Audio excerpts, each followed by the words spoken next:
Hello friends, आज की इस अमेजिंग वीडियो में आपको बताने वाला हूं कि सिंगल लाइन डायग्राम क्या होता है, सिंगल लाइन डायग्राम की क्या आवश्यकता होती है और इसको कैसे बनाते हैं, इसके अंदर कौन कौन से सिंबल्स होते हैं जो हमारे इक्विपमेंट्स के अकॉर्डिंग होते हैं। तो दोस्तों बने रहिए आज की इस अमेजिंग वीडियो में हमारे साथ। और अगर हम हमारे चैनल पर नए हैं तो चैनल को सब्सक्राइब कर लीजिए ताकि आपको एमईपी से रिलेटेड कोई भी जानकारी हो वो आसानी से प्रोवाइड हो सके। तो दोस्तों मेरे पास कुछ एसएलडी के सिंबल्स है, जैसे resistance, inductance, capacitance, CTPT, coupling capacitor, LA transformer, wave trap, circuit breaker, insulator. तो इनकी सहायता से हम लोग तो दोस्तों इन्हीं सभी सिंबल्स का यूज़ करके या फिर जो भी उसमें लगते हैं हमारे 33 केवी से 433 कन्वर्जन में, तो दोस्तों सबके लिए हम लोग एक एसएलडी बनाने वाले हैं। तो चलिए शुरू करते हैं आज की इस अमेजिंग वीडियो को।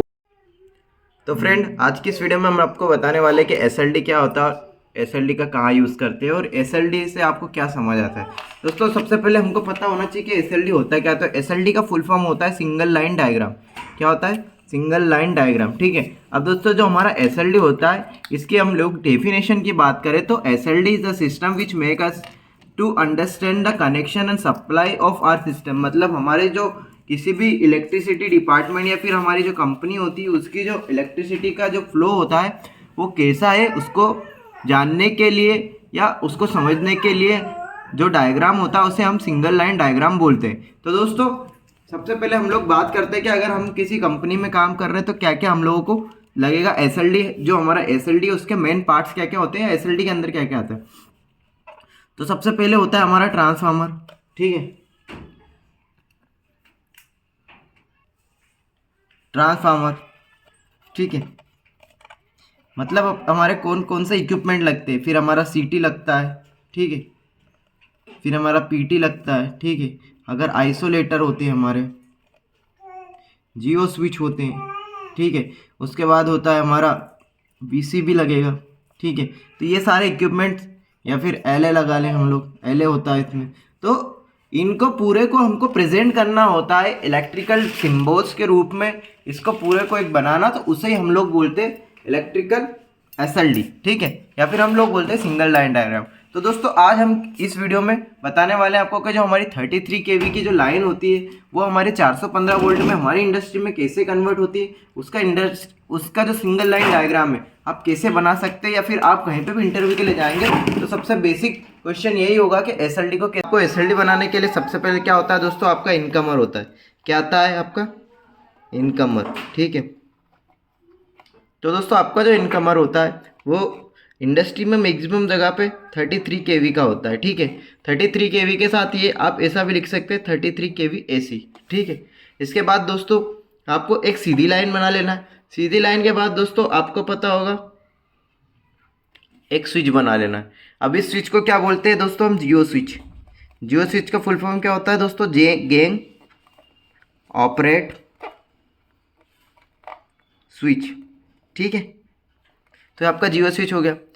ठीक है दोस्तों, इसके बाद क्या होता है, हमारी जो ओवरहेड लाइन आती है उसको जो लाइटनिंग होती है, यानी जो बिजली, आकाशीय बिजली होती है, उससे बचाने के लिए हम लोग क्या लगाते हैं दोस्तों? उसके लिए लगाते हैं हम लोग लाइटनिंग अरेस्टर। तो ठीक है, आपको लाइटनिंग अरेस्टर लगा लेना है। तो लाइटनिंग अरेस्टर के लिए आपको एक इस प्रकार का बॉक्स बना लेना है। ठीक है, ये लाइटनिंग अरेस्टर का सिंबल होता है दोस्तों, और ये ऐसे कर लेना। तो ये आपका क्या हो जाएगा दोस्तों? ये हो जाएगा हमारा एल। ठीक है, ये हमारा लाइटनिंग अरेस्टर हो गया। इसके बाद दोस्तों हमारा नेक्स्ट इक्विपमेंट क्या आता है? तो हमारा नेक्स्ट इक्विपमेंट आएगा दोस्तों हमारा सीटी और पीटी। ठीक है, तो सीटी पीटी बनाने के लिए आपको क्या करना है, आपको जो आपकी लाइन है उस पर एक कॉइल टाइप का इस टाइप से बना लेना है। ठीक है, ठीक है, फिर आपको ऐसा एम्पियर कर देना है, ये एम्पियर। तो ये क्या हो गया दोस्तों? आपकी सीटी। अब दोस्तों आपसे हर जगह पूछा भी जाएगा कि आपकी सीटी का रेशियो क्या है। तो दोस्तों सीटी का रेशियो बटे में 5 होता है। अब चाहे वो आपकी 200/5 हो, 100/5 हो, या 400/5 हो, इस पर आपकी सीटी के ऊपर डिपेंड करता है। तो 400/5 हम लोग सीटी चूज़ कर लिए। इसके बाद दोस्तों आती है हमारी पीटी। ठीक है, अब पीटी, अब दोस्तों पीटी का सिंबल बनाने के लिए आपको कुछ नहीं करना है, सीधा से ठीक है एक लाइन लेना है। ठीक है, फिर आपको ये ट्रांसफार्मर बना देना है। ठीक है, फिर इसको अर्थिंग से कनेक्ट भी कराना है आपको फ्रेंड्स।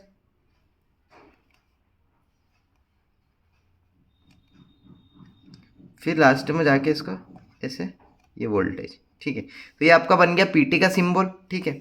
अब पीटी हमेशा हमेशा √3 की होती है, 110/√3 की हमारी मैक्सिमम जगह पर पीटी लगी होती है, ठीक है।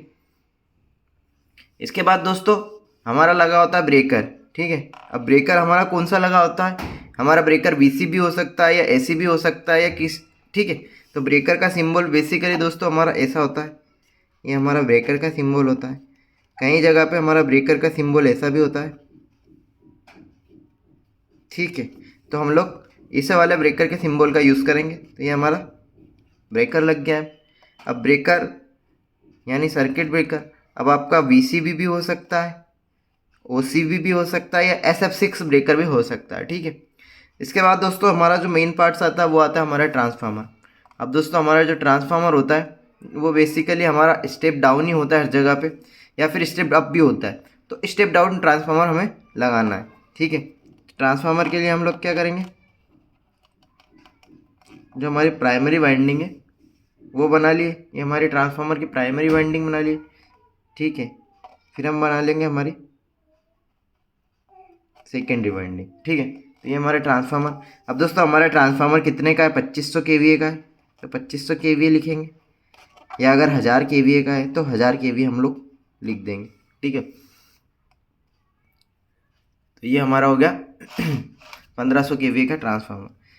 इसके बाद दोस्तों हमारी जो सप्लाई जाती है, सप्लाई हमारी जाएगी हमारे ACB पे, यानी LT का जो ब्रेकर होता है। बिकॉज हमारी जो लाइन है वो अब हमारी लाइन यहाँ पे 33 से 415 वोल्ट में कन्वर्ट हो चुकी है, ठीक है।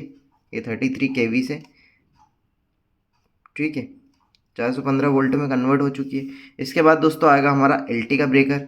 अब LT का ब्रेकर क्या होता है दोस्तों, हमारा जो LT है उसमें जो करंट ज़्यादा हो जाता है और हमारी जो वोल्टेज है वो कम हो जाती है, ठीक है। तो हमारा जो ब्रेकर है हम लोग मिनिमम 4000 एम्पियर, 2000 एम्पियर इस टाइप से हमारा ब्रेकर का यूज़ करते हैं, ठीक है। तो ये हमारा ब्रेकर भी लग चुका है।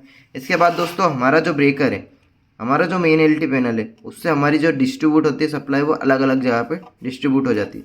अब डिस्ट्रीब्यूट होने के लिए हमारे अलग अलग टाइप के पैनल होते हैं, चाहे आपका PCC पैनल्स हो गया, आपका MDP पैनल हो गया, ठीक है। उसके बाद आपका APFC में जाएगी, ठीक है। उसके बाद आपका जो आपका लाइटिंग का पैनल होता है उसमें भी जाएगी। तो इस प्रकार से आपकी जो लाइन है वो अलग अलग जगह पर डिस्ट्रीब्यूट हो जाएगी। तो आप भी कुछ इस तरीके से जो आपकी लाइन है या आपकी जो सिंगल लाइन डायग्राम है वो बना सकते हैं 33 kV का, या फिर आप SLD लाइन के लिए अगर कहीं पे भी जाएंगे तो ये वीडियो देखकर ज़रूर जाइए, तो आपको बिल्कुल आसानी से पता लग जाएगा कि हम लोग SLD को कैसे बना सकते हैं। अब दोस्तों आपको हमारी ये वीडियो पसंद आई होगी। इसी तरह की वीडियो के लिए हमारे चैनल को सब्सक्राइब कर दीजिए, शेयर कर दीजिए एंड लाइक कर दीजिए।